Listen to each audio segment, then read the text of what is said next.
Grant me serenity to accept the things I cannot change, the courage to change the things that I can, and the wisdom to know the difference. Guys, remember to read the Al-Anon preamble. Good morning, everybody. I'm Nancy, grateful member of Al-Anon. Hi, Nancy. Hi, Nancy. The Al-Anon preamble. The Al-Anon family groups are a fellowship of relatives and friends of alcoholics who share their experience, strength, and hope in order to solve their common problems. We believe alcoholism is a family illness and that changed attitudes can aid recovery. Al-Anon is not allied with any sect, denomination, political entity, organization, or institution, does not engage in any controversy, neither endorses nor opposes any cause. There are no dues for membership. Al-Anon is self-supporting through its own voluntary contributions. Al-Anon has but one purpose, to help families of alcoholics. We do this by practicing the 12 steps, by welcoming and giving comfort to families of alcoholics, and by giving understanding and encouragement to the alcoholic. Thank you. Thank you. I don't know about you guys with these lanyards, but why is it always like that? Thank you, Nancy, for reading it. I've asked a member to read the AA preamble. Hi, my name is Tim. I'm an alcoholic. Hi, Tim. Alcoholics Anonymous is a fellowship of men and women who share their experience, strength, and hope with each other that they may solve their common problem and help others to recover from alcoholism. The only requirement for membership is the desire to stop drinking. There are no dues or fees for AA membership. We're self-supporting through our own contributions. AA is not allied with any sect, denomination, politics, organization, or institution. Does not wish to engage in any controversy. Neither endorses nor opposes any causes. Our primary purpose is to stay sober and help other alcoholics to achieve sobriety. Thank you. Thank you. Thank you, Tim. And how it works, please.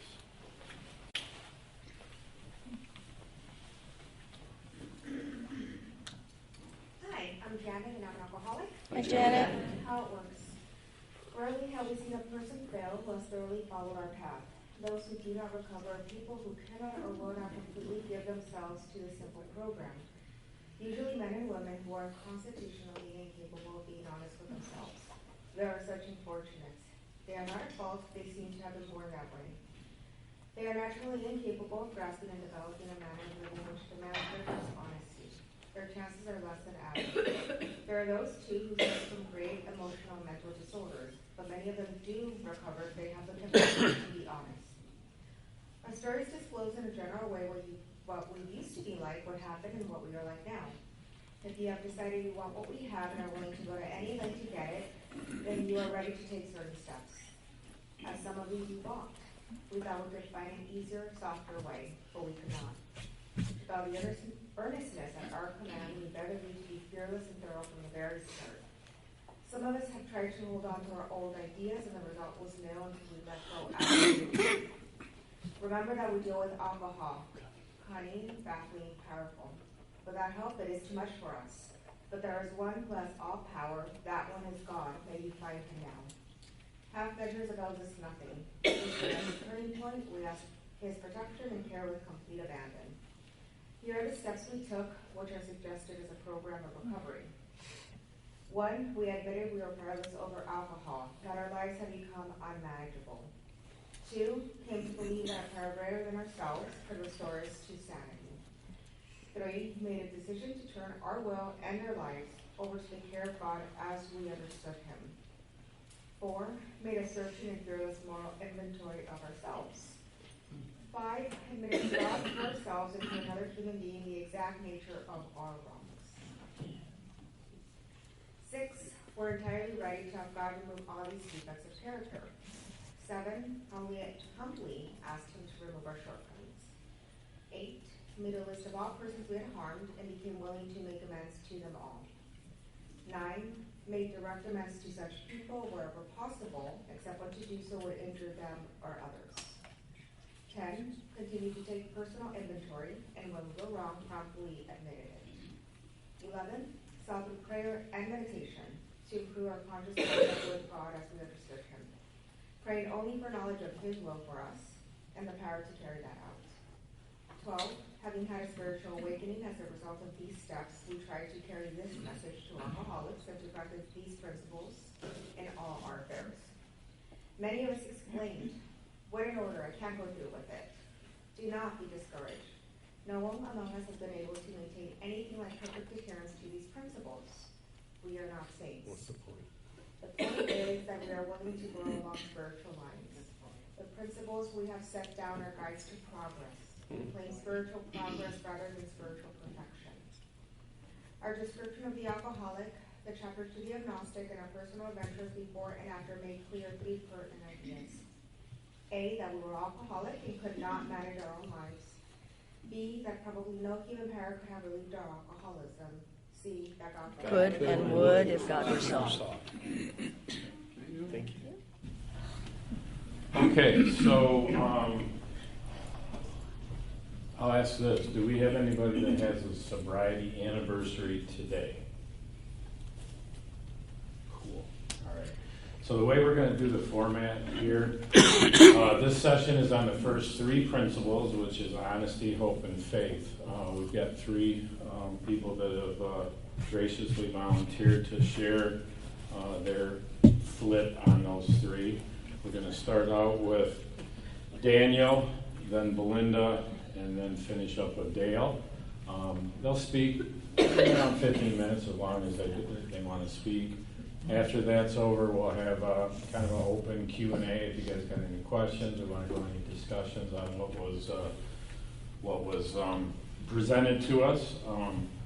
Then we'll close it like we normally do. Around 10:15 is when, and then the next session is at 10:30. So, I did a little bit of research on the principles myself, and I really like the way it's. I think I said it last time, but I like the way it describes it in the 12 and 12. They're just a direction for us and how we should act and how we should live our lives to stay not only free from the reason why we're here, but also to live a good life and be of service to others and a useful member of society, so to speak. So with that, we'll go ahead and get things started, and we'll start with Daniel. Yep, we'll start with Daniel P. Thanks, Mark. Perfect. Good morning. Morning. I'm Daniel. I'm an alcoholic. Hi, Daniel. As it was being read, the steps were being read and how it works, I looked around the room and a lot of people were closing their eyes. And I thought to myself, gee, how meaningful do these steps mean in our lives to others? And believe me, I see a lot of people that take these to heart and those that are willing to learn about them. I know when I first came in here, I didn't know nothing about alcoholism. I drank for 50 years. And I came in a little over 3 years ago, and I'll tell you, I didn't know what to do or how to do it. All I did was show up. I had a deep desire that I'd had enough. The pain and the horror show that my progression took me to was horrendous. I burned every bridge possible. When I got here, I started to lie because I didn't know how to do nothing, so I wanted to be the hero and started telling stories at the tables that weren't true. Because I couldn't shut up. And finally somebody told me, why don't you just shut up, sit down and shut up and listen. It made sense after a while because it got beat into my brow. I had my first sponsor taught me about feelings, and he didn't want to work the steps. And it was the right thing to do at the right time. I believe that my higher power had me right where I wanted to be. He gave me a feelings chart and asked me to identify my feelings every day and through the day what I was doing. Was I angry, upset, emotional, whatever? And that got me through for the first 7 months. But as I sat around the tables and started listening, somebody suggested I get a real sponsor that worked the steps. And this is where the rubber meets the road for me. Honesty, hope, and faith is what we're working on this morning. And that's a setup, I believe, for the rest of the steps. I had to prepare myself to get ready to do 4 and 5 because it was so messed up I didn't know where to go. But I had to get some kind of preparation in my heart and my mind in order to work these, how can I say, the horror show of what I did and what I was hiding underneath my soul that was so, pulled me away from society so bad that I didn't know what to do. So we had to start with honesty, the acceptance, the surrender, that it was self-evident that I was an alcoholic. Self-evident. I like to tell a little story about a guy who walked into a bar, and the bartender, he said to the bartender, line up 10 shots for me.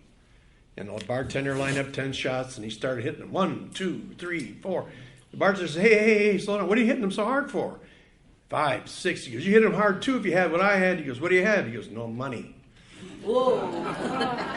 That was honest, wasn't it? Yeah. Okay. I had to become honest with myself. I had to realize that I'm an alcoholic. I'm a drug addict. And I'm a scourge to society because of what I was doing. And in the end, I was in New Orleans. I stayed there after Katrina. I was naked and afraid. Literally. I was in hotel rooms, hustling my money because down in New Orleans it's called the Big Easy. You don't have to work. There's so many tourists. If you got a good story, hey, you can make some money. My money went directly toward my addiction. And everything and every thought went into my character as an alcoholic and an addict.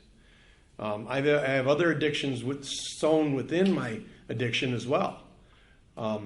Sex addict, drug addict, alcoholic, manipulator, liar, con artist, all these things. They were embedded into my alcoholism. But I always had that drink in my hand, always. And that, I realized when I came to the program that I'm an alcoholic. When I drink, everything goes bad. And it continues to go. I thought it was okay. I was having a blast. Sex, drugs, and rock and roll. Yeah, man. That's the way I thought. But in the end, after going to jail 27 times, living in boxes in New Orleans and eating out of dumpsters, hustling my money every single day just to find food. And my deal was this. I'd hustle enough money to get the hotel room, enough to eat one meal, and then get the rest to get high and drunk. That was my day, every single day, even in the rain. Now up here, it's in the snow. But I don't do that up here, of course. Anyway, that's step one for me, is the acceptance, the honesty that I'm an alcoholic and my life is unmanageable. I had no bank account. I didn't drive for 25 years because I couldn't afford a car or the insurance or anything else that goes with it. Nor did I want to. All I wanted was that next fix, that chasing Jason, they call it. I was chasing the high, chasing the drunk. That was me. And I lived that way for a long, long time. Now, of course, when I was young, none of that really, I had a job and had a family and all that. I lost all that. In the end, there was nothing left. Every bridge was burned. There was no going back over. Not even when I did my 9th and 10th, when I did my 8th and 9th step, those bridges are burned. I owe the entire city of New Orleans an amends because I hustled all the tourists and all the businesses and all the people. But when I got here, I accepted I surrendered. I surrendered to myself. I said, I'm an alcoholic. What the hell am I going to do now? I stood at that turning point that they say in the big book. I looked each way when I got here to Michigan. I tried to con my dad out of a place to live, and he's 92. Dementia. My sister said, what are you doing? Get the hell out of here. You're not here. And we live in Holland, by the way, Holland, Michigan. And so I was on the streets when I got here. I thought I could con my way into getting a place to live for my dad at 92, and I'm 60-something. Hello. Whew. Never really grew up, did I? And so the acceptance of the surrender to say to myself, I'm an alcoholic. What am I going to do about it? So I decided at that point to go to it wasn't a treatment center. It's a little program in New Orleans. It's a sober house with a program involved that helps you stay sober. It's called Building Men for Life. And they've got about 16 different houses around the city. It's like a halfway house. You go to work, you don't get drunk, you take drug tests occasionally, and you live your life and get better. They teach you how to make a bed, to take a shower every day. That's another thing. For a year, I didn't take a shower. Didn't clean my room. Right? I stunk. When I got here, there was holes in my shoes, and I had to throw my clothes away because they were green with stink. It was that bad. So anyway, step 2 says, I came to believe that a power greater than myself can restore the insanity, or restore me to sanity. I was insane with alcoholism and drug abuse. My thinking patterns was way off skew, way off. I thought it was normal to hustle the public. Why is my money in your pocket? That's not a way to think. But I believe that. Because, being a tourist in New Orleans, you're going to give a guy who's down and out a couple of bucks, who cares? But multiply that by 1,000, there you go. I got what I needed, what I want, and when I wanted it. And it was wrong, and I lied to get it. I'd made up stories about being an asthmatic. I made up stories about charities. I made up all kinds of stories. It was a bad situation. All right. But how do I turn that around? Step 2 tells me that I have hope, that there's a higher power out there that can help me change, and this program that helped me change my life from being such a degenerate to being an actual member of society, that pay taxes, have a car with a license plate that's legal. That was different, right? Put a tag on it and pay for it. Have insurance. Things like that. I never grew up. I had my first drink when I was 6. My dad used to take us to Tiger Stadium in the wintertime to see Lions games, and he'd give my brother and I a shot of whiskey, keep us warm. That was my first experience with alcoholism. My parents were both drunks, and there was a lot of parties, and my brother and I snuck booze to do what our parents did. Actually, I thought love meant drinking because when we were kissed to go to bed, I smelled whiskey in my dad's breath and my mother. That's what I thought was normal. Thinking that's normal, okay, I'm just going to go with the flow. And as I grew up through my lifetime, it continued on. But step 2 offers me hope that there's a chance that if I'm willing to work to do something to change my life, then I have a shot at being semi-human being back to normal. I'm not a normie, of course. I'm still a hippie doing Mach 2 with his hair on fire. But step 2 offers me hope that there's a chance that I may get sober. And step 3 is just trying to find a higher power, because it's a setup for 4 and 5. If you don't have the foundation set, getting into the program when you hit 4 and 5, it's going to be hard. I've worked with a few sponsees that didn't make it. They weren't willing to take the rest of the steps. They couldn't get through 1, 2, and 3. They couldn't accept that they were alcoholics. They couldn't accept that they were insane and trying to do something different. And they couldn't accept the fact that there's hope and a higher power that can help them. And that's where I was too for a little while. I didn't think that there was any hope for me. I knew I was self-evident. I knew I was an alcoholic. I even told somebody, hey, I'm a good drunk. I'm a good alcoholic.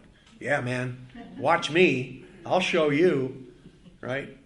I'll land in jail or wake up next to a toilet. There was a lot of that.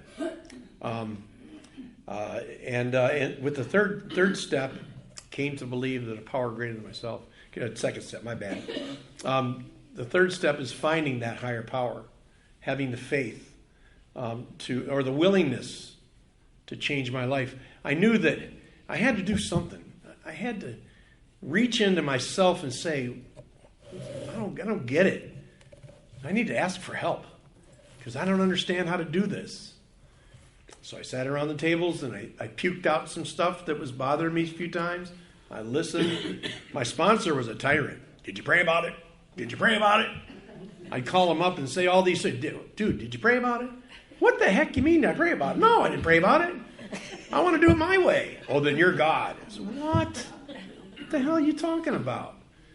It started to sink in. I'm not God. I'm not in control. And that's another thing too. I thought my life was in control, and it was way off the charts. I did not have any control, but I wanted to. Drinking solved that problem. I was in control when I was drunk because they didn't know what else to do. That's all I knew. I'm a drunk, and I don't know how to change. This program's changing my life. the hope that it offers in the third steps gives me a higher power that I can start talking to in my own personal way. They told me in the rooms that religion is for those that are scared to go to hell, and spirituality is for those that have been to hell and that are coming back. I'm one of those guys. I've been down in the deep depths of the fire. I know what it's like. I've got that gift of desperation. I don't want to go back to that.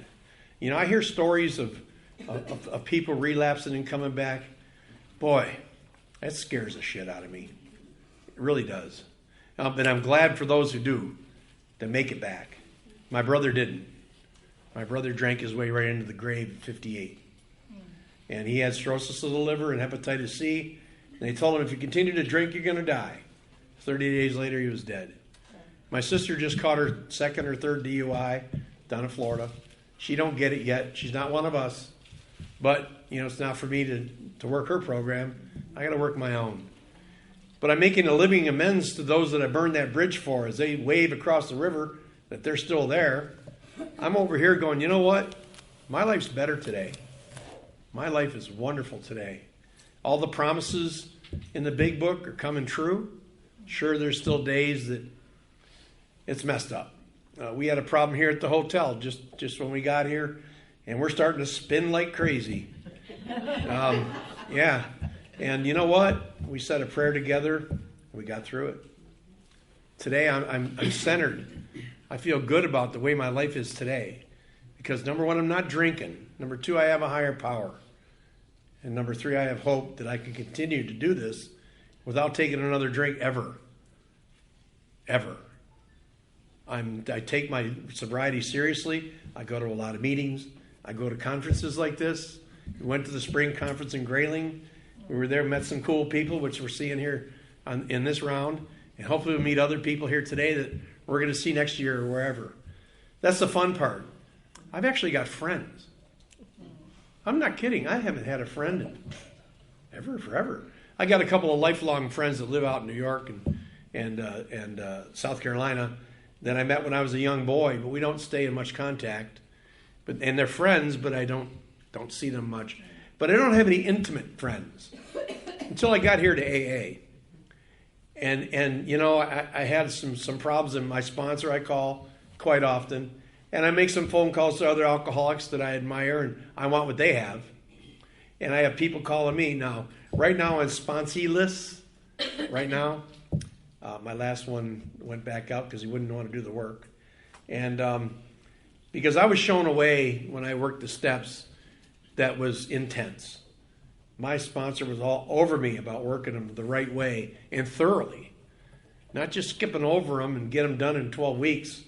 It took me about 8 months to do the 12 steps.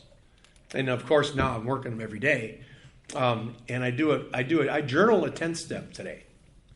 Because that 10th step gives me that faith regenerated every single day that we're talking about here with acceptance, hope, and faith. My 10th step allows me to get that more faith. What did I do yesterday? How did I react? And who are I going to make amends to tomorrow? And then pray about it. And my spirituality has increased exponentially. My friendship base is huge. My phone's full of people that I can call. When I first got here, there was 2. The bank and Meyer where I work. It's like, what? Now there's hundreds. Hundreds of people in my phone and contacts. There's no more drug dealers. There's no more liquor stores that I can look up. No, that's not in my life today. And I can actually go into a liquor store today and buy whatever, candy, soda, snacks, whatever. I can sit in a bar, even here, and not worry about drinking today. That what do you call that, obsession? It's gone. My obsession today is to stay sober. I have a deep desire to stay sober today. And a huge desire to work with others and tell them, scream from the rooftop, how it's helped me. Anyway, I thank you for listening. I probably talked too much. I love you guys. Thank you.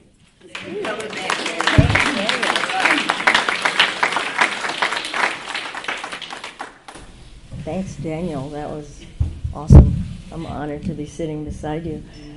My name is Belinda. I'm a grateful recovering alcoholic. Hi, Belinda. I'm Belinda. Grateful to be in the company of AA and to be invited. I am not Dennis. I'm pinch hitting here today. We can't hear you. You have to pull it closer. There you go. Okay, how's this? Yeah. This lets me sit back anyway, so I can be a little more lazy. I'm honored to be here. I'm actually pinch hitting for Dennis, so I'm not Dennis. I'm Belinda. My sobriety date is September 18, 2019, and among many of you, I feel like such a baby, and that's a good place to be. You know, my sponsor likes to say, you know, that we're training your feet, Belinda. Training your feet to walk in these steps. Training your feet to walk in these traditions. Training your feet to live by these principles. And that takes a lot of humility because I think that I've been like Flojo sprinting for like my whole life. For anybody who knows who Flojo is. So I have nothing prepared. You know, in the big book, it mentions the word principles 47 times. And I've really been in a space in my sobriety, my young sobriety, of absorbing in what it means to practice the principles in all of my affairs, to demonstrate. As the big book says, often it uses demonstrating, right? Modeling. Do the damn thing, basically. Not read about it, not write about it, not talk about it. And I'm really good at reading about it and writing about it and talking about it. I spent 23 years as a journalist. I'm really good at recording everything. Right? And being able to spit it back out, right? But ingesting, embodying, doing it is new. And that takes a lot of courage, just like the Serenity Prayer says, right? The courage to change the things I can. And I used to think that meant changing all of that outside stuff. And I'm learning that, right? All of the malady, all of the disorder is inside of me. And am I willing to go rummaging around in there instead of pointing it all around on the outside? I love acceptance was the answer. And it says, you know, if I focus on a problem, the problem increases. If I focus on the answer increases. And that means I've got to be willing to start looking at the answer. So I wanted to just be able to talk as honestly as I can about how I feel like I get to practice the principles of honesty, the principles of hope, and the principle of faith in the 4 years of my sobriety. You know, honesty was mentioned 20 times.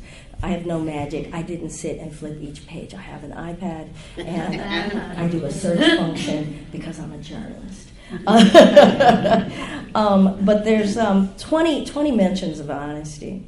You know, the only one I tend to always remember is rigorous honesty, and that just brings out all of the boot camp in me that wants to, like, beat the living crap out of the honesty and be mean about it, right? And then, so what did I do in my first year? I was probably attacking everybody outside because I want to tell you the truth about you. Right? But I cannot even withstand checking into the truth about me. And where I am right now, I'm going through the steps a second time. That's great. You got to do 8 months. Man, I just finished my 5th step. We began at the end of last year. But it's a good thing because little by slowly, right? Little by slowly, I get to wake up each day sober. Little by slowly. And I'm learning how to slow my roll. So, you know, honesty. So if I'm not gonna like Gatling gun everybody else with what they need to know about them or how they have hurt me or how their behaviors are all messed up and what's wrong with the world, if I'm willing to get honest with myself. To me, at least where I am, I just finished that fifth step. Not finished, but this time around. It's like the willingness to actually get properly armed with the facts about myself, right? And the big book talks about getting properly armed with the facts about me. Certainly it's referring to like how I can like interact with other alcoholics, to help an alcoholic who believes that nobody else understands them. So if I'm properly armed with these facts, that maybe then we'll find a connection, right? Because then I can share those facts. But if I've got to get properly armed with those facts, I got to like look at them. And so that fifth step, that fourth step, that fifth step, that 10th step, and that spot check inventory, stop, pause, take a moment, look at what's actually going on. Because, if I'm restless, irritable, and discontented, I've probably let go of being honest and real about myself, about what I'm lying to myself about, because I'm usually posing, I'm usually putting on a mask, I'm stopping like every word that I'm speaking to you and making sure that, okay, are you really being honest? Because I also speak in front of people. And I know how to like just put on a hat, be the performer for whatever the audience needs, read the room, all of that kind of crap. But can I actually show up, and having been up since 3:50 this morning, so I'm a little bit fatigued, long drive yesterday, decided to hike for 7 miles. My body's like, what are you thinking? And can I show up and just say, okay, let's talk about honesty. So how do I work this honesty every day? The first thing I need to do is just ask myself, am I being truthful? Is what I just blurted out not an embellishment? Because I was never really an outright liar. I like shaded the edges to make it look good, right? I wanted to look the best, right? And, as a writer, as an editor, I can take those editorial licenses, right? Because it'll be more lyrical this way. And I started living my life that way. Oh, I can come across more lyrical this way. And so I don't like to be honest about why I'm late. I don't like to be honest about why I didn't call you back. Now, that's a double-edged sword. I don't really want to call the person back and say, I don't want to call you back because you piss me off all the time, right? Because then that's putting it on them, right? But I could just say, I'm sorry I didn't call you back. I've actually started to notice, don't add more. I just say, I acknowledge I didn't call you back. I said I was going to call you back. And don't fill in all the why. My sponsor says if I'm explaining, rationalizing, or justifying that there's an untruth in there somewhere that's making me squirmy and squiggly, right? And I get to notice that. I get to notice the squirm and squiggle because I'm not drinking it away, right? So if you see me fidgety, Belinda, hey, is there an untruth in there? Because there probably is.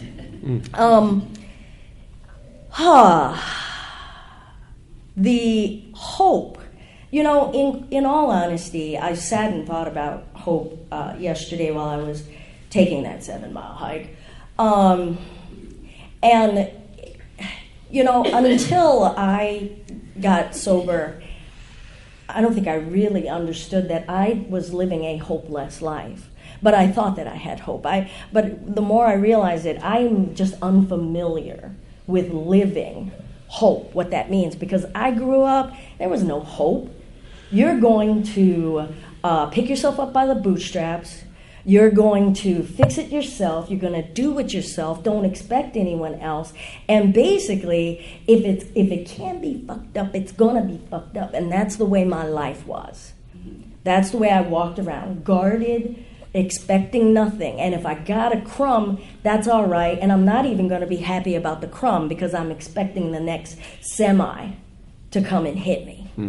Right? And I don't want to go through my whole life story of all of my woes and all of my traumas. I just expected the worst and got it. Right? And like it said, if I focus on the problem increases. And that's exactly what was going on in my life. But I didn't know how. It wasn't demonstrated to me. Anything that was seen as hopeful, it was hardworking and then you die. You work your ass off and then you die. And if there's a way that life is going to screw you, that's going to screw you. So I showed up here like, yeah, hope. I used to tell people in my first year of sobriety, I don't believe in any of that Disney World magical bullshit, that pixie dust crap. I actually had animosity to adults and children when they're talking about Disney movies.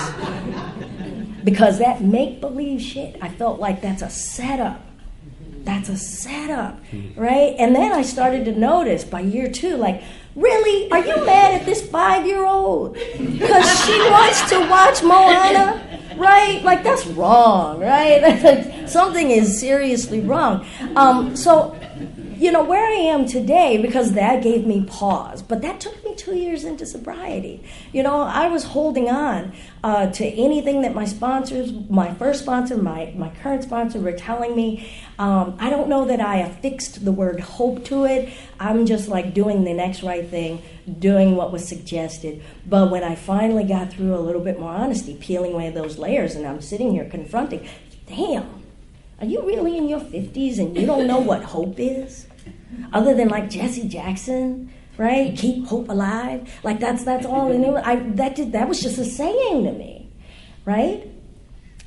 So the way that I feel about it now, because I have had moments of there's absolutely no reason anything good should have come about in a certain day, and it does turn about. I realize, at least for me in my expression of it, that hope is an invitation. And that if I can be open and inviting of the unknown and the unknowable, because if all I can imagine is desperation, destitution, decimation, unintentional alliteration, and rhyme. But if that's all I can imagine, can I open myself to possibility, to magic, to wonder, to things beyond what my really limited yet magnifying mind can perceive of. And I'm going to tell a story that hopefully will weave all of them together. But faith is trusting the process for me. Faith is trusting when I have no reason to trust it, right? Stepping out on thin ice and just knowing that I'm not going to fall through, or just turning that over, that if I'm supposed to fall through, then that's what was supposed to happen. But doing it anyway. Faith is trusting this program. Faith is trusting the steps. Faith is trusting the power of spirit. My current sponsor had said to me early in our relationship, how big is your higher power, Belinda? And that really gave me a huge pause, because I realized I was leaving my higher power at home at my altar in one room. Yeah. Close the door, lock the door, I'm about my day. I'll come back and check in on you later, HP. Right? And so once they said, how big is your higher power? That really made me open some of those doors, open some of those windows, and start taking my higher power with me. And that I get to trust that my higher power is connected with me. I was a spiritual person before I got into this program, but now this has enriched my spiritual practices, right? Which I need not mention what they are, but it has really made them alive for me. Every text I read, I'm like, whoa, it's just like in the big book. And it doesn't have to be that it's just like in the big book, but that I get to see it. So if I give a real life example of me demonstrating these 3 principles in all my affairs, I would say about 5-6 weeks ago, my car decided that it would stop starting. It was actually after an executive committee meeting. And so click, nothing. Click, nothing. Click. Room. And I was like, maybe that was a fluke. Thanks, HP. And I'm going on about my day. My wonderful list about my day. And I stopped at a strip mall to go into a grocery store, and I thought for a moment, before I turned that key off, is it going to start again? Went in, got back out, turned it. Click. And I'm like, fuck. There was no HP with me right then. Instead, what was going through my head? All of the shoulda, wouldas. I should have done this, I should have done that, right? Because I was already taking my power back right then and there. I was like, right? And I wasn't being honest with myself that I didn't have the power. So I said, oh, right, I'm supposed to pause and breathe and not scream and cry and cuss. And I turned the key again after I paused and breathed, and it started. And I'm like, this HP is just going to drive this car. I wonder if it's going to fill the tank too. But I decided to just cross over the way and go to the mechanic. It was so close, and I'm like, well, thanks for looking out, HP, right? And so I pulled it in, and I didn't turn it off. And I ran in, and I'm like, yo, it's got a problem. They were like, okay, yeah, whatever, leave the keys. That weekend, it didn't replicate the problem. I called them up. They were like, yeah, there's no problem, blah, blah, blah. The car starts. Anyway, I get the car back, drive it home, pull it in the driveway. Click. And I'm like, friggity, frack, right? I'm going to now speed through this because it ended up like, they give me a laundry list of stuff that this car needs, and I'm already thinking in my head, I can't afford this. I really need to figure out another car, but I really don't have the money, blah, blah, blah. But a friend of mine had said, hey, yo, we've got an extra car. Do you want to just drive that while you figure this out? Wow. Nice. I would have never expected this. Now, here's the thing. I actually shared with my two friends what was going on. That is not Belinda. I don't talk to Joe Blow friends and go, whoo, my car's jacked up. Because why? All of my shame and everything comes in like, oh, you got a hoopty and you can't even afford to fix it and your ass is just down here and we're la-di-da, right? And why would I even want friends like that? But that's what I'm thinking in my head. But so already I got to be honest with another person, another human being. And I got to just say, yeah, this is really scaring me. And they said, drive it, do whatever you got to do. I took it back. I was so diligent, right? I was like, okay, I got it back from the car shop. You can have the car back. And then I was like, I don't trust driving it to Grand Rapids. And they were like, yeah, you can borrow the car again. And I'm driving back from Grand Rapids. I was like, hey, can I just drop the car off and I'll just get a lift home? And they were like, hey, Belinda, we were talking. And, we already consider that car yours. Yeah. And I was like, what? They were like, yeah. And I was like, oh, okay. Now, here's the first thing I did. I did lie. I said, I can give you this much down and this much in a month and have it all paid off in just some ridiculous amount of whatever. They were like, okay, cool. We'll write up the paperwork. And I'm going home like, shit. And I'm like, I'm going to make it work. Right? I'm just going to make it work. I'm going to max out this, and I'm going to max out that, and I'm going to make it work. Because now I've said it, and I got to be honest. Right? And that was choking me for like a week and a half.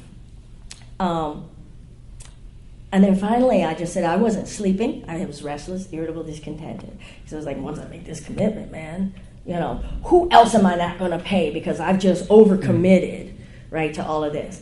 Now I got to call up my friends and be uber-duper honest. Like, yo, I really can't. So, a little bit of hope that if I'm honest, that my higher power has me. My higher power doesn't want me to be honest for no reason, just to rake me over the coals, right? But I just thought, well, they're just going to have to sell it to somebody else. And I was already figuring stuff out. By the way, my sponsor's really fond of saying, figuring it out is not a step, Belinda.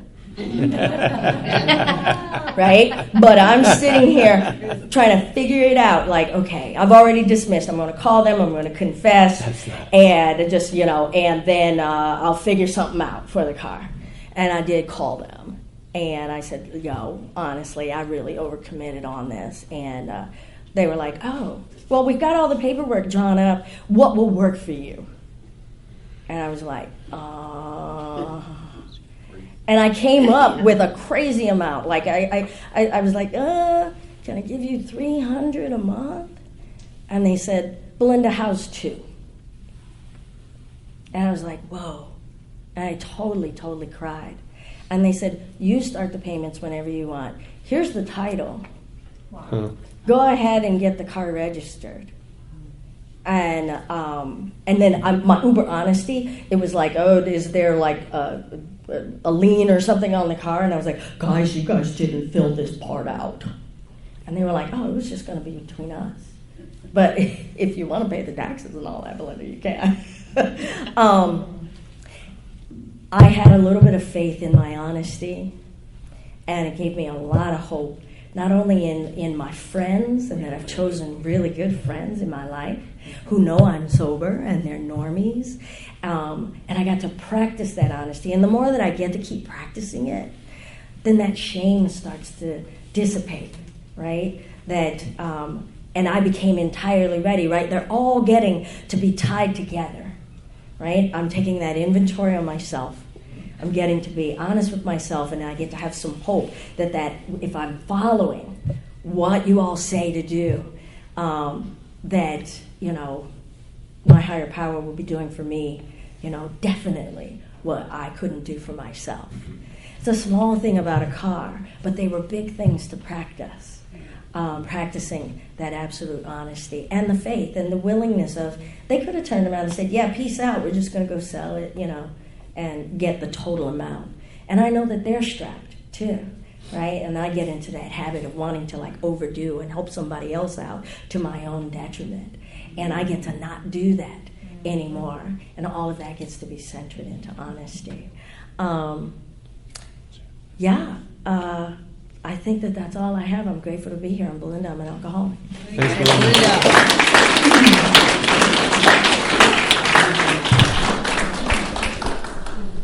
Well, I came here to hear these two, so.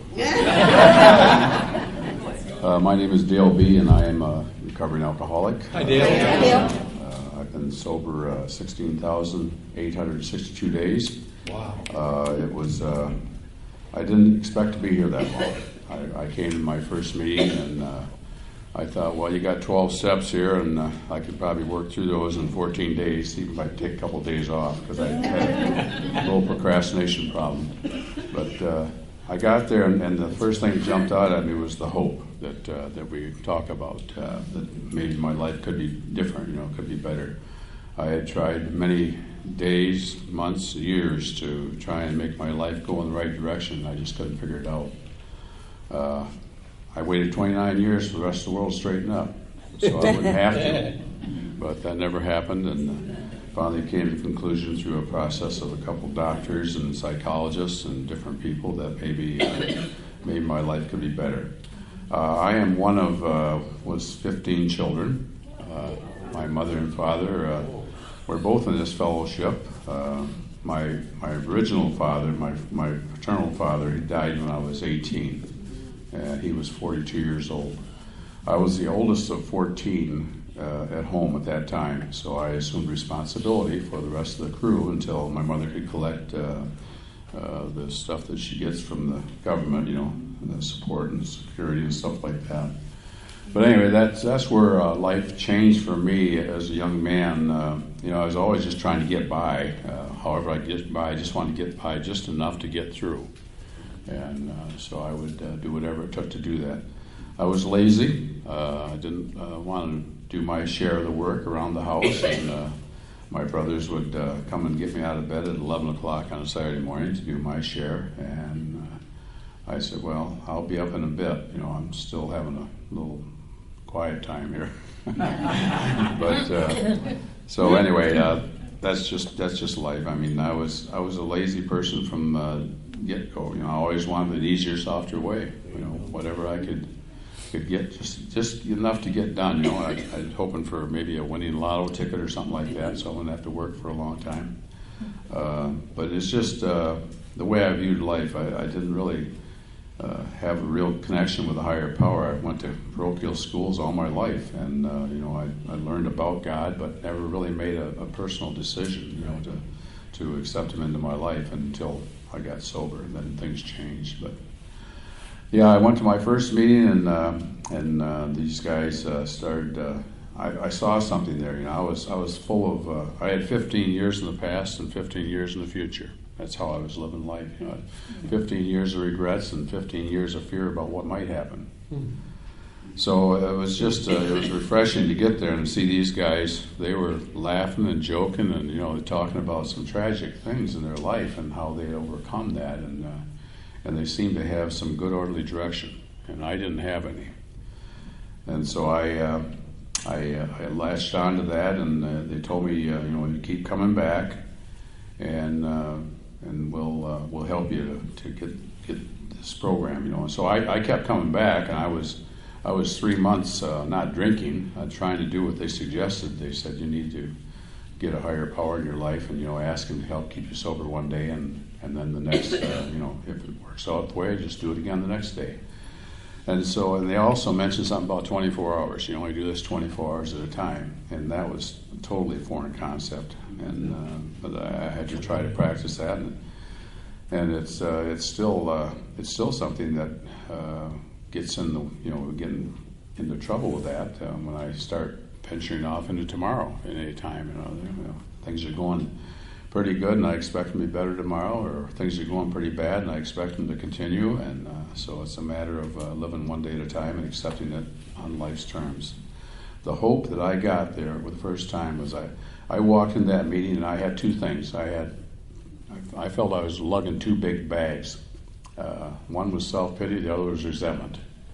And if I could get rid of those, that would be good. And they started teaching me how to work these steps, and so that was the hope. And that hope is renewed every time I go to a meeting of Alcoholics Anonymous, or every time I get up in the morning now, because I have a higher power to turn to in faith.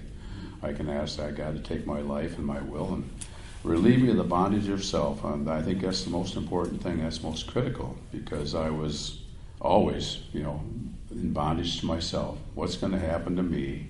And how am I going to rectify this situation?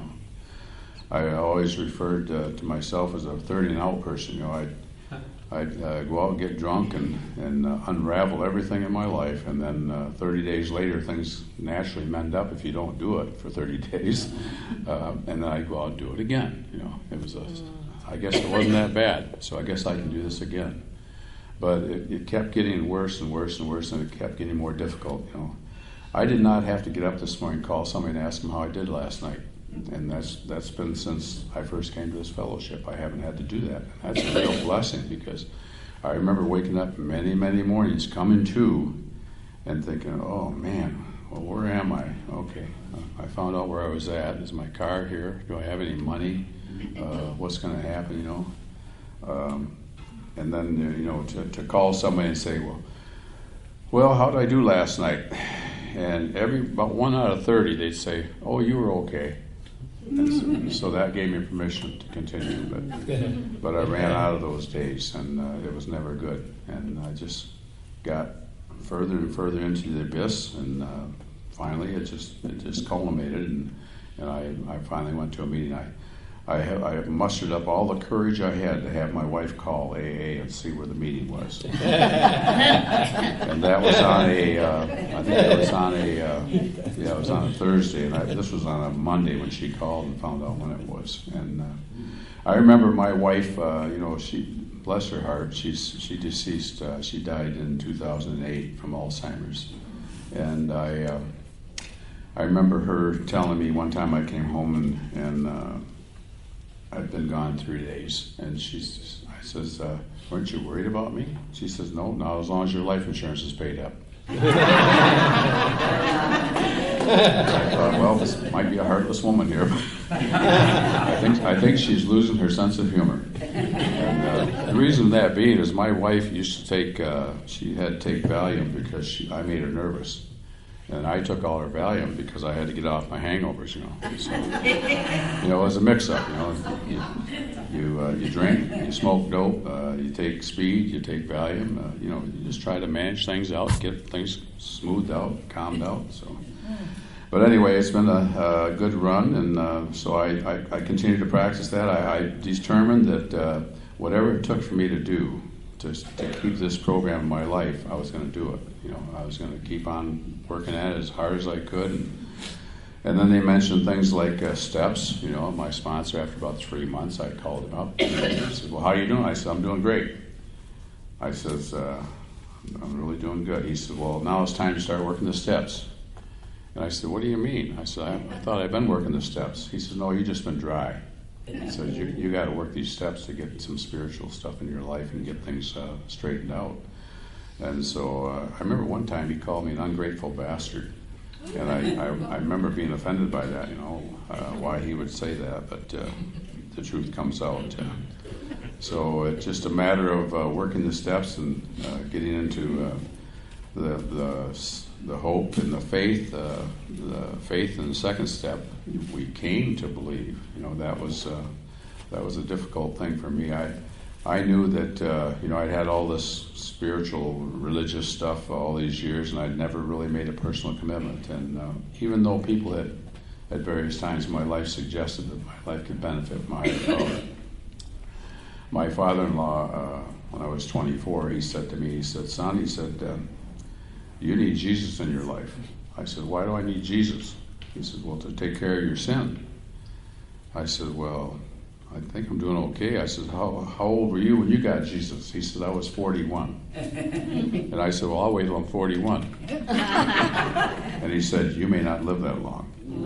And that really, I took that to heart. And so every time I went out on these little blingers and stuff, the thought that maybe my life could be better if I would accept the Lord in my life, that things could be better. And so that always was there. And so it's 5 years later when I finally got here. But went to my doctor and said, Doc, I said, I think I'm going crazy. And he said, no. He says, you're not crazy. He says, crazy people don't care. You care. He says, you're just insane. And I thought, well, this is a real encouragement here. Where do we go from here? So he suggested this psychologist lady who was well-renowned in Michigan State University as a psychiatrist, and I think she was a Holocaust survivor. But I started going to her with my wife, and we were sitting in sessions, and she was encouraging me to possibly explore the possibility of going to Alcoholics Anonymous. And I remember telling her, I said, I think if things get bad, I think I'm going to do that.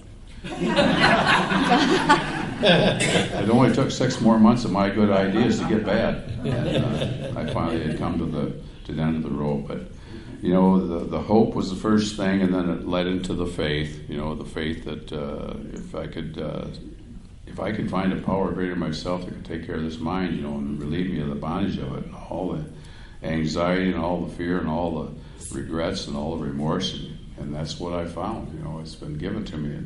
All I had to do was ask. And it's something I continue to do a day at a time. One day at a time I do that, and get on my knees and ask for help, and do the 3rd step prayer and the 7th step prayer, the 10th step prayer, and serenity prayer. They all are good starter points for me. It's better than where I was at, because I didn't have to wake up and wonder where I was at and how I was going to get home. So life has changed and dramatically, and there's unlimitless growth that's available if we just do it. And then they told me I had to give this away to keep it, and I thought, well, how do you do that? I mean, what do you do? And so I started out originally was just giving a guy a ride that didn't have a ride. I had a license. I was one of the blessed people that never lost my license, and never had a drunk driving. Should have had 100 of them, and should be dead. Only saved by the grace of God. Driving home one night, and I was driving, and my brother-in-law was sitting in the front seat, and I run off the road and he grabbed the wheel and brought me back up on. So that saved 4 of us that night. And then sometime later, well, the last drink I had was in the morning, and I was able to return the favor. I saved his life. And that was an experience that changed my life, and for the better, because that allowed me to finally accept that there was no place else to go. I had to come somewhere. And we were gone on a hayride, and this thing went awry, and he was driving the tractor, and we went down through a barbed wire fence into a field, and somehow he was thrown off, and he was pinned underneath the tractor where the tongue was and everything. And we had to get that pin out of there and get the tractor off him so we could get him rolled over. And we had put that linchpin in there with a nail, with a spike, and we bent that over with a hammer. And I straightened that up with my hands, pulled it out and got him out of there, rolled him over. And I just think about that, and think about the power, the grace of God in that time that allowed me to do that. I've never done that since. I can guarantee you that has happened.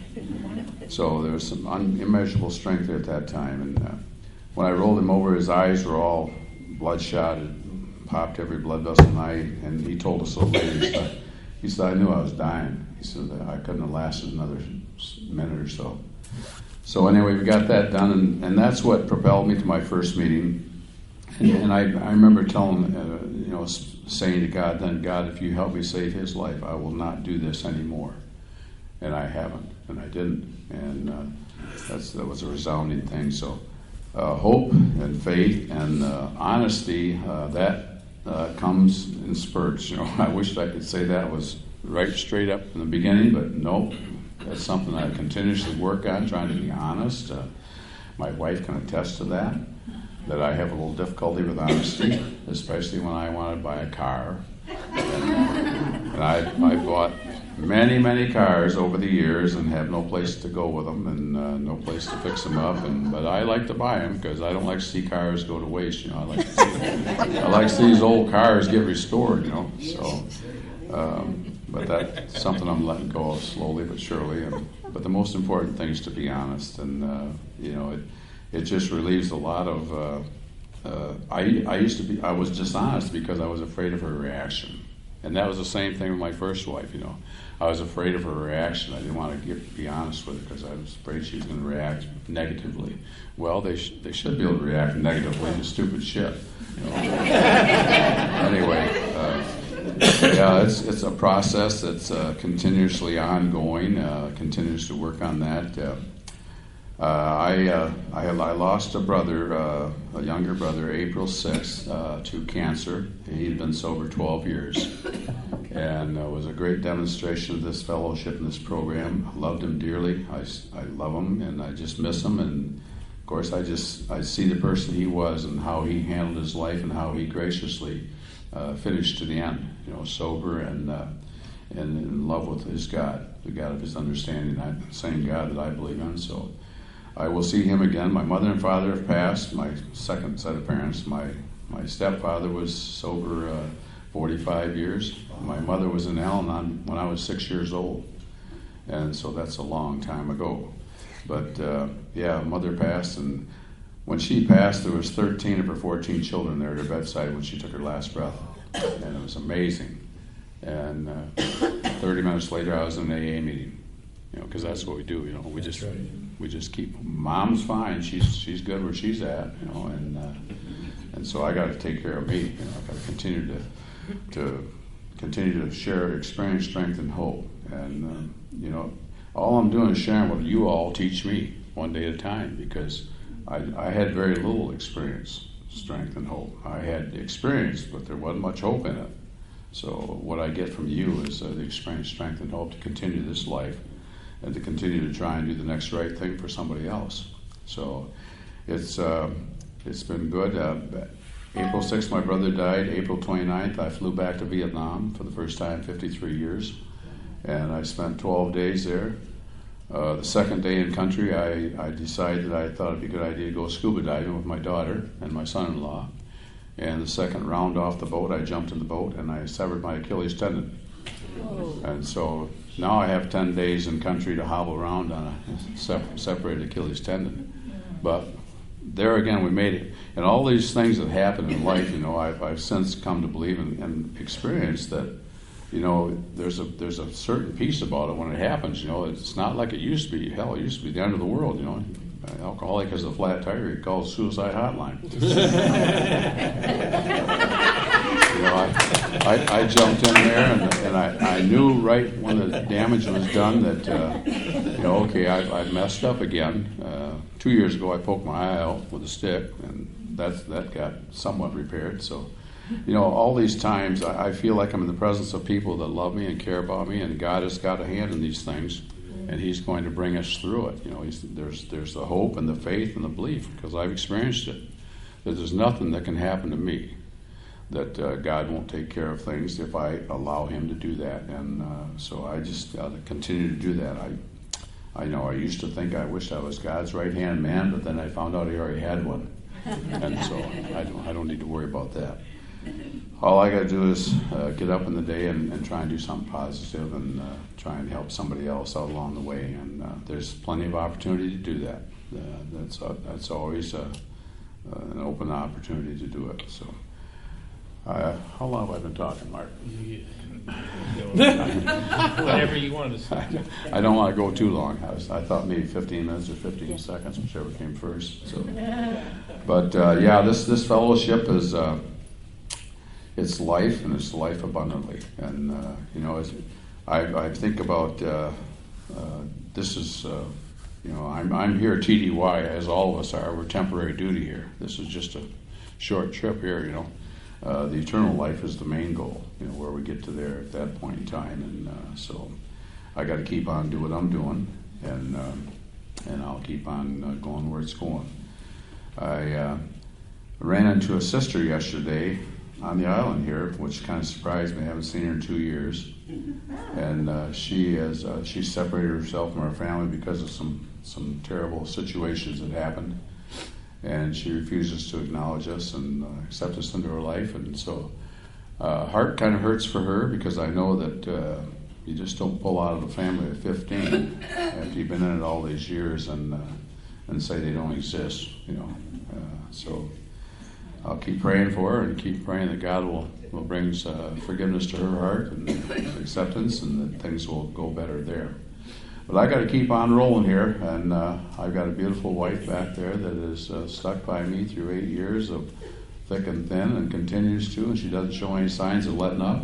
So I'm going to keep on trying to do the best I can to please her and to please the God of my understanding. So thank you all for being here.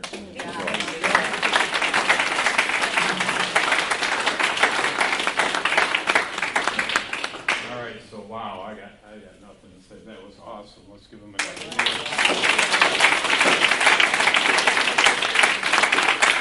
So I don't know about you guys, but I got a lot to think about, and I got a lot to be grateful for. Those were 3 tremendous shares, and we appreciate your service for doing that. We don't have any time for Q&A, and I think that's okay, because I think for me anyway, there's a lot of stuff that was said that I got some time to reflect on that stuff. So awesome. Appreciate you guys. Let's go ahead and close the meeting. Remember, we got another one of these in 15 minutes if you want to stick around.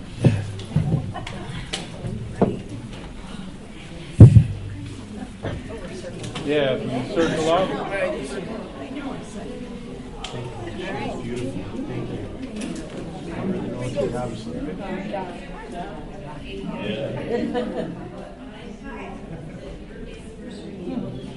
All right, let's do the shuffle. Come on.